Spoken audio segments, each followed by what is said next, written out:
हरतालिका. तर बऱ्याच जणांना असं माहिती असेल की हे पतीसाठी केलं जातं, पण बरं का, ही आहे एका सखीच्या धाडसातून जन्मलेली प्रेमकथा. तर हरण म्हणजे नेणं आणि आलिका म्हणजे सखी, म्हणूनच या व्रताचं नाव पडलं हरतालिका. तर एकदा झालं असं होतं की पार्वतीच्या वडिलांनी तिचं लग्न परस्पर ठरवल्यानंतर पार्वती कासावीस झाली, घाबरली. तेव्हा तिच्या मदतीसाठी तिची सखी पुढे सरसावून पार्वतीला घेऊन जंगलात गेली आणि तिला जगापासून लपवलं.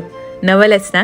मग पार्वतीने तिथे शिवलिंग घडवलं आणि अन्न पाणी न घेता फक्त अखंड श्रद्धा घेऊन कठोर उपवास सुरू केला. पार्वतीची ही कठोर तपश्चर्या आणि अखंड श्रद्धा पाहून अखेर शंकरही हळवे झाले आणि पार्वतीला पत्नी म्हणून स्वीकारलं. थोडक्यात काय तर हरतालिका म्हणजे एखाद्या मुलीला तिच्या मनासारखा वर मिळावा यासाठी केलेलं व्रत. तर अशाच आपल्या मराठी परंपरा मागचे खरे अर्थ जाणून घेण्यासाठी सबस्क्राईब करा वेडिंगरला.